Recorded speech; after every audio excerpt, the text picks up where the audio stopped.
আমাদেরকে বলা হয় হোস্ট, তাহলে আমরা যদি হোস্ট হই, আপনারা মেহমান, তারাও তো আমাদের এখানে মেহমান।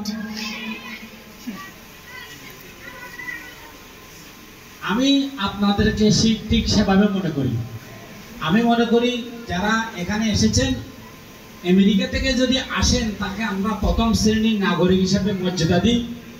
তারা তাকে ওশান প্যারাডাইসে, রয়্যাল টিউলিপে, সিগালে, আর আমরা তাকে কোথায়? এমন হবে কেন? এখানে আমার প্রতিবাদ হচ্ছে, আপনি যদি মানবতার জন্য এসে থাকেন, তাহলে আপনি কেন রয়্যাল টিউলিপে অফিস নেবেন? আপনি কেন সিগালে অফিস করবেন? যে অফিসের মাসিক ভাড়া 10 লক্ষ টাকা, যে অফিসের মাসিক ভাড়া 8 লক্ষ টাকা, যে অফিসের মাসিক ভাড়া 20 লক্ষ টাকা, কেন আপনি আমাকে 20 টাকা সাপোর্ট দেওয়ার জন্য 20 লক্ষ টাকার অফিস ভাড়া করে থাকবেন? এটা আমার দোষ। বিগত সময়ে হেল্প আমার স্টেশন হচ্ছে কোটবাজারে।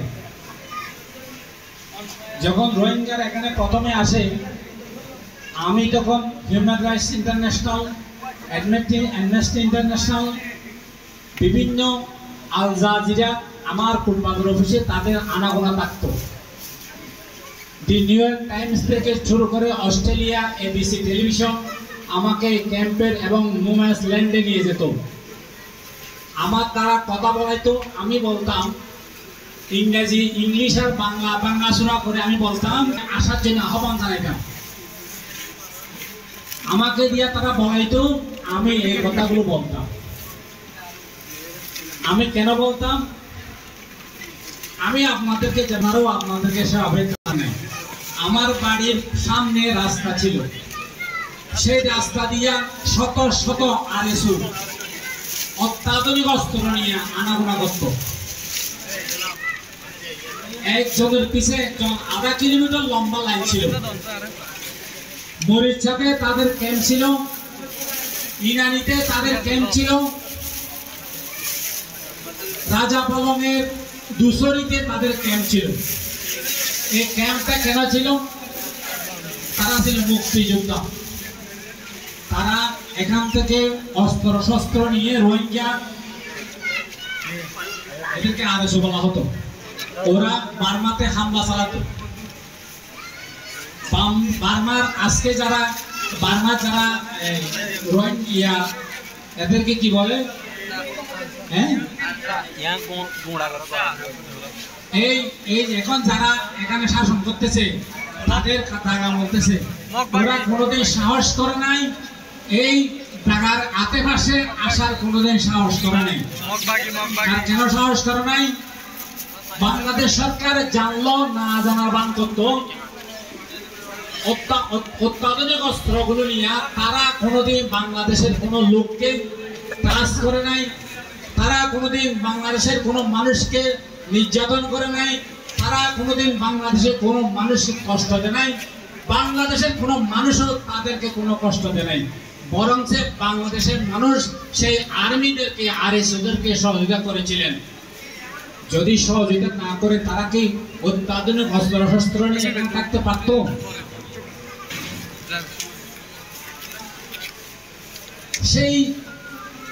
সেই বিগত সরকার হঠাৎ করে আমাদের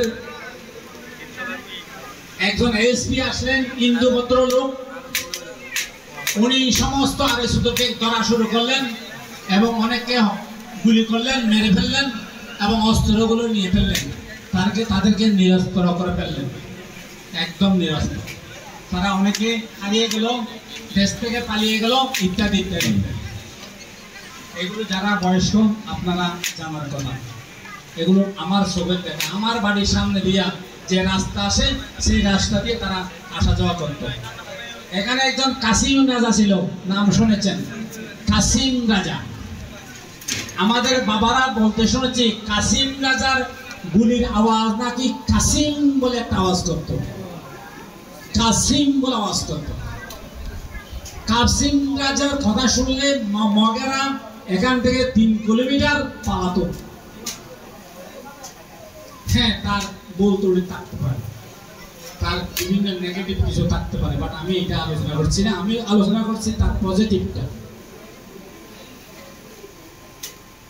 আজকে আমি যে এক ভাইয়ের বক্তব্য যে শুনলাম, আজকে আপনারা হয়তো আপনাদের ভিতরে এরকম একটা কি আছে, এরকম একটা এনার্জি আছে, এরকম একটা বিষয় আছে, এরকম একটা করার আগ্রহ আছে, কিন্তু আপনারা সুযোগ পাচ্ছেন না। আমি সরকারকে বারবার একটা জিনিস প্রস্তাব করেছিলাম, বলেছিলাম হোস্ট কমিউনিটি এবং রোহিঙ্গা কমিউনিটি নিয়ে একটা কমিটি গঠন করেন। আমরা যারা এনজিওরা অনেক সময় ভুয়া প্রকল্প তৈরি করে রোহিঙ্গাদেরকে দেখাইয়া বিল বাউচার করে আমরা পালিয়ে যাচ্ছি। যদি রোহিঙ্গা এবং হোস্ট কমিউনিটির মানুষের ভিতরে একটা বন্টন থাকে, তাই আমাদের সোশ্যাল কোহেশন ডেভেলপ হবে। কিন্তু সরকার বারবার, আমি মিজানুর রহমান সাহেবের সাথে অনেকবার আমি বক্তব্য দিয়েছি, যদি রোহিঙ্গাদের সমস্যার সমাধান করতে চান তাহলে তাদের সাপোর্ট দিতে হবে, তাদের সাপোর্ট দিয়ে তাদের এনকারেজ করতে হবে, তাদের নিয়ে আমাদের মধ্যে একটা বন্টন তৈরি করতে হবে, সোশ্যাল কোহেশন। সম্প্রীতির জন্য যদি পঞ্চগড়ের এনজিও সেখানে আপনার সম্প্রীতি ডেভেলপ করতে চাই, সে কি পারবে? পারবে না। তাকে 3টার আগে রোহিঙ্গা ক্যাম্প ছেড়ে চলে যেতে হয়, 2টার পরে রোহিঙ্গা ক্যাম্প তাকে ছেড়ে চলে যেতে হয়। কেন? আমি যদি মানবতার জন্য কাজ করে থাকি, আমাকে কেন আপনার পাশে থাকতে পারবো না? কেন আমি আজকে ইউনো চেয়ারম্যানকে বারবার এই কথাটি বলা আসতেছি। আমরা আমাদের এই রোহিঙ্গা ক্যাম্পে প্রায় 500 ভলান্টিয়ার ছিল, রোহিঙ্গা ভলান্টিয়ার। আমরা যখন কোনো সাপোর্ট দিতাম, আমরা ওই রোহিঙ্গা ভলান্টিয়ারের মাধ্যমে আমাদের সাপোর্ট দেওয়া হতো। আমার কোনো কর্মী লাগতো না, আমার কোনো মানুষ লাগতো না। বিগত সময়ে 15 বছরে কোনো ইন্টারন্যাশনাল এনজিও আমার সাথে পার্টনারশিপ করে নাই, বরং হোস্ট কমিউনিটি এবং রোহিঙ্গা কমিউনিটির সাথে এখানে ডিস্টেন্স তৈরি করা হয়েছে। ডিস্টেন্সটা কি? আমি এনজিও প্ল্যাটফর্মে 3 বছর নির্বাচিত মেম্বার। এনজিও প্ল্যাটফর্মে আমি বারবার এখানে কথা বলেছি, এই রোহিঙ্গা ক্যাম্প ইউনিসিআর শাসন করবে নাকি আইওএম শাসন করবে? গত সময়ে এরকম একটা আন্দোলন এখানে হয়েছে, আমরা সেরকম আন্দোলন চাই না। আমার প্রস্তাব হচ্ছে, আজকে আমি এখানে একটি প্রস্তাব করার জন্য এখানে এসেছি, যদি আপনারা রোহিঙ্গাদের জন্য কাজ করতে চান, রোহিঙ্গা কমিউনিটিকে ইনভলভ করে কাজ করতে হবে। আমাদের দাবি হচ্ছে, আপনারা জানেন রোহিঙ্গা কমিউনিটির 95টি সংগঠন আছে। আমার সাথে 95টি সংগঠনের মিটিং হতো। এখানে আপনারা আছেন কিনা জানি না, সেখান থেকে কেউ। আজকে তত্ত্বাবধায়ক সরকারের অন্তর্বর্তীকালীন সরকারের নুরখান লিটন এবং ঢাকার একটি সংগঠন, ইয়ত সংগঠন এবং হেলথ কক্সবাজার যৌথভাবে আমরা এই মিটিংটা করতাম বিভিন্ন ইস্যুতে। কিন্তু আমরা আজকে এখানে হয়তো এনএসআই, ডিজিএফআই এখানে আছেন, অবশ্যই তারা আমাদের কথা শুনতেছেন, আপনাদেরকেও দেখতেছেন। আপনাদের বক্তব্য সারা বাংলাদেশে, বিশ্বে বিভিন্ন জায়গায় আজকে চলে যাচ্ছে। আপনারা যারা এখানে বক্তব্য রেখেছেন, যারা এসেছেন, আপনাদেরকে আমেরিকা জেনেভা বসে দেখতেছে সবাই। আপনারা যারা আমার সামনে বসে আছেন, আপনাদেরকে জেনেভায় বসে দেখতেছি আমরা কি বলতেছি। কিন্তু আমি আবুল কাশেম এগুলো ড্যামকে আমি কারো কেয়ার করি না। আমি যদি সত্য কথা বলি, আমি যদি ন্যায্য কথা বলি, এগুলো কেয়ার করার কোনো মানে আছে? আমি আমার বাড়িতে থেকে এনজিওর কাজ করি, তা বাংলাদেশ কি চায়নার দিকে যাবে নাকি বাংলাদেশ মায়ানমার বা ইন্ডিয়ার দিকে যাবে? সে কারণে আপনাদের কোনো প্রত্যাবাসন হয় নাই। আবার বলতেছে আপনারা প্রত্যাবাসন করেন। প্রত্যাবাসন কোথায় করবেন? এখানে কি আপনাদের ঘর বাড়ি রেখেছে, জমি জমা রেখেছে? কোথায় প্রত্যাবাসন করবেন? তাহলে একটি ক্যাম্প থেকে আরেকটি ক্যাম্পে নিয়ে যাওয়ার নাম তো প্রত্যাবাসন হতে পারে না? পারে না? পারে না। আপনাদের ভিতর থেকে কোনো শক্তিশালী আন্দোলন গড়ে ওঠেনি। আপনারা বেশি বেশি মানুষ সুবিধাবাজি। আপনারা চাকরি চেয়েছেন, টাকা চেয়েছেন, ওইটা চেয়েছেন, কিন্তু মূল জায়গায় আপনাদের অধিকার নিয়ে আপনারা খুব কম কথা বলেছেন। যদি কেউ কথা বলতে দেখেছি তাকে মেরে ফেলেছেন। যে মহিবুল্লাহকে মারা হয়েছে 2 সপ্তাহ আগে, তার সাথে আমার মিটিং হয়েছে। সামনাসামনি ইউনূস আরমানের সাথে যেমন আমার মিটিং, সেরকম মিটিং আমার হয় নাই, অনলাইনে মিটিং হয়েছে। অনলাইনে আমি তাকে ফেস টু ফেস দেখি নাই। আমার কাছে যখন তথ্য গেছে আমি বলছি আপনি সরে যান, এখন ক্যাম্প থেকে আপনি সরে যান। উনি সরে যায় নাই। উনি বলছে, আমাকে বলেছে আমার কোনো অসুবিধা হবে না। অসুবিধা ঠিক হয়নি। মানব পাচার প্রতিরোধে এখানে নূর মোহাম্মদ নূর এবং ওনার সভাপতি আমার সাথে কাজ করতেন। আমি মোহাম্মদ নূরকে ক্যাম্প থেকে বের করে নিয়েছি, সভাপতি আমার কথা শুনে নাই, উনি মারা গেছেন। কারণ এইসব তথ্যগুলো, যেহেতু আমরাও রোহিঙ্গাদের কাছাকাছি মানুষ, আমাদের ঘর বাড়িতে আমাদের আত্মীয় স্বজনও আগে ওই রোহিঙ্গার টাকা খোলাফান কথা আছে না, রোহিঙ্গার টিয়া খোলাফান শূন্য নরা, অর্থাৎ রোহিঙ্গা তো মানে এটা দ্বিতীয় লন্ডন, রেঙ্গুন ছিল দ্বিতীয় লন্ডন। এটা তো যেমন তেমন রাষ্ট্র নয়, এটাকে ফকিন্নি মার্কা রাষ্ট্র নয়, এটা ইন্টারন্যাশনাল রাষ্ট্র, যেখানে লন্ডনের মতো মানুষ সমাজ রোহিঙ্গাকে মায়ানমারে থাকতো, সেই দেশের নাগরিক আপনারা। আপনারা কি দুর্বল দেশের নাগরিক? আপনারা কি না জানালো? আমি মনে করি, আমি দেখেছি আমার সাথে যারা রোহিঙ্গা ছেলেরা আমার হেল্পে কাজ করতো, আমি তাদেরকে দেখেছি ক্লাস 5 পাস করা একটা ছেলে আমাদের এমএ পাস করা ছেলে সে অনেক বেশি ভালো পারে।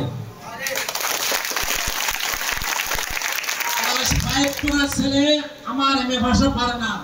তার জ্ঞান, বুদ্ধি এবং তার কমিটমেন্ট কত স্ট্রং। সুতরাং আপনারা কোনোভাবে দুর্বল মানুষ। আপনি ভালো শাড়ি পরার জন্য, গুস্ত খাওয়ার জন্য নিজের ছেলেকে ভূমধ্য মহাসাগরে ঠেলে দিচ্ছেন, এটা কি ঠিক করতেছেন?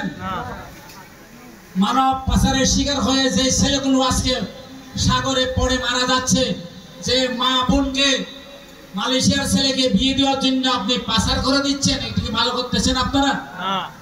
আপনারা কি করতেছেন নিজেও জানেন না।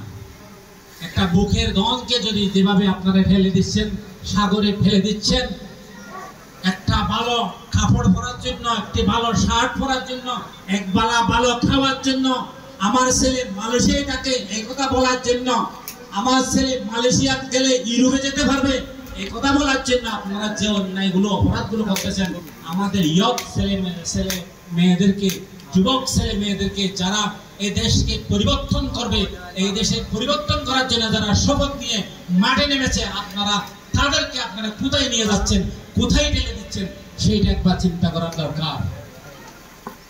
আজকে ইয়তদেরকে ঐক্যবদ্ধ হতে হবে। ইয়তদের হাতে টোটাল শক্তি, টোটাল দেশ এবং রাষ্ট্র।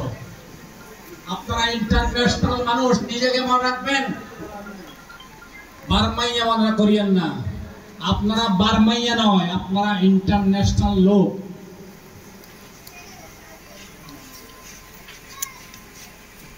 আজকে এখানে এসেছেন বলে নিজেকে দুর্বল মনে করার কোনো সুযোগ নাই।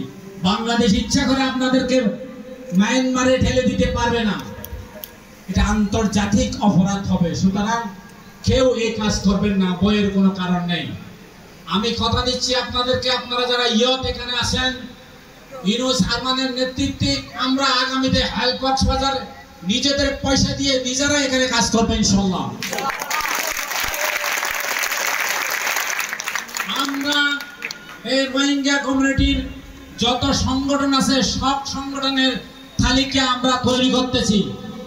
যে এনজিও, যে ইউএন এজেন্সি এখানে কাজ করবেন, রোহিঙ্গাদেরকে নিয়ে ব্যবসা করতে দেওয়া যাবে না।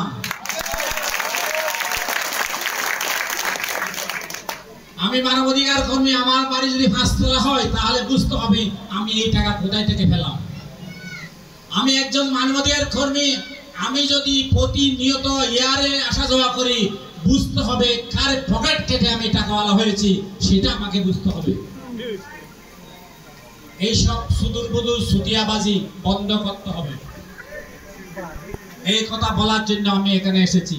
আপনারা আমার ফেসবুকে দেখবেন আমি এগুলো বলে যাচ্ছি, আমি বলেছি। এবং আমি এই পর্যন্ত কোনো ইউএন এর অফিসে আমি যাইনি আমাকে বাজেট দেওয়ার জন্য। এখানে 15টি ইউএন এজেন্সি কাজ করে, কোনো ইউএন এজেন্সির সাথে আমার সম্পর্ক ভালো নাই। আমি কখনো যাইনি ভাই আমাকে একটা বাজেট দেন। আমিও তো একজন মানুষ, আমি যার কাছে বাজেট চাইতে যাব সে আমার একজন মানুষ। ভিক্ষা আমার সুদাই বলে না, সুদাই নাই লেখা নাই, ভিক্ষা চাওয়া আমার হয় না। আমাকে যদি মনে করেন আমি ভালো কাজ করতে পারবো, মনে করেন আমাকে দিয়ে কাজ করা যাবে, তাহলে আমাকে সাপোর্ট দিয়ে আমি কাজ করব। অনেক ইন্টারন্যাশনাল এনজিও আমার সাথে কাজ করেছেন, আমি তাদের মতো করে কাজ করতে পারি নাই বলে আবার আমার সাথে কাজ বন্ধ করেছেন। মানব পাচার প্রতিরোধে আমি 4টি বছর এখানে কাজ করেছি। যখন রোহিঙ্গা ক্যাম্পে কাজ করার জন্য প্রস্তাব দিলাম, তারা বলছে না, এটা করা যাবে না, আমাদের ম্যান্ডেট নেই।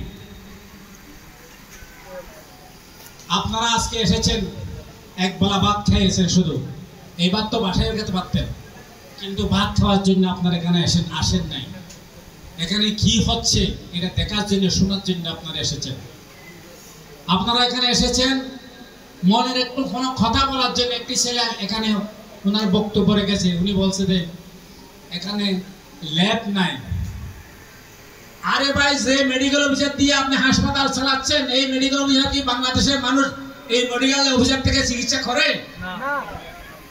প্যারাসিটামল দেওয়ার জন্য ওই 14 নম্বরে মেডিকেল অফিসার কতগুলো এনে এখানে চিকিৎসা দিচ্ছেন রোহিঙ্গাদেরকে। এটা বিজনেস নয়।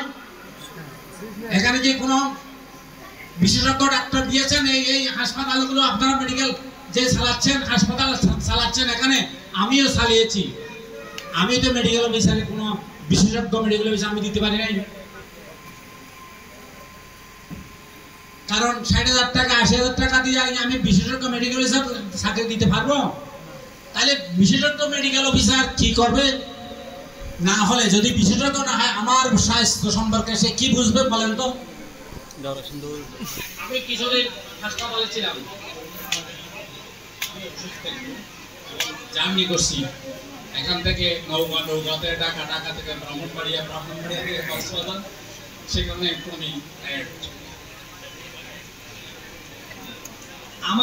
আমি মেডিকেল অফিসার নিছি 60,000 টাকা দিয়ে, সিম্পল মেডিকেল অফিসার। সে আমার ভাইয়ের, আমার ছেলের, আমার মায়ের, আমার বাবা কি বুঝবে বলেন তো? এটা আইএফএস একটা ছেলে। সুতরাং ধোঁকাবাজি বন্ধ করতে হবে। এসব ধোঁকা দেওয়া হচ্ছে, এই ধোঁকাবাজি বন্ধ করতে হলে আমাকে দিয়ে পারবেন না, আপনাকে এটা বন্ধ করতে হবে। আপনি কে? এই যে RGNS একটি সংগঠন আছে, এরকম সংগঠনের পতাকা তলে আপনাদেরকে ঐক্যবদ্ধ হতে হবে, ভয়েস রেজ করতে হবে। ভয়েস রেজ করার জন্য রাস্তাঘাট বন্ধ করা লাগে না। ভয়েস রেজ করব সামনাসামনি, মুখামুখি। ভয়েস রেজ করার জন্য কারো ঘরে আগুন লাগানোর দরকার নাই। ভয়েস রেজ করার জন্য হরতাল ডাকার দরকার নাই। আমি যাব, আমার ভয়েস, আমার অধিকার নিয়ে কথা বলবো, আমার অধিকার বিষয়ে তাকে জানাবো। আজকে এখানে যারা এসেছেন, এখানে কি সব রোহিঙ্গার প্রতিনিধি এখানে এসেছেন? আসেন নাই। কোন একটা জায়গা থেকে যদি শুরু করি, ওই শুরুটা সারা ক্যাম্পে ছড়িয়ে পড়বে তখন। কিন্তু খাও কেনা খাও, এটা শুরু করতে হবে। আজকে ইউনূস আহমেদ এখানে শুরু করেছে, আমাদেরকে এখানে ডেকে নিয়ে আসছেন, আমরা কথা বলছি।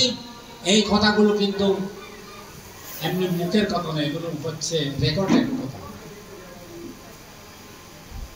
আপনারা যদি এই রোহিঙ্গাদের জন্য যদি বিদেশিরা সাপোর্ট দিয়ে থাকে, রোহিঙ্গাদের জন্য যদি বিদেশিরা টাকা দিয়ে থাকে, রোহিঙ্গাদের জন্য যদি কোনো ইউরোপ কান্ট্রি টাকা দিয়ে থাকে, ওই টাকার অধিকার তো আপনারা।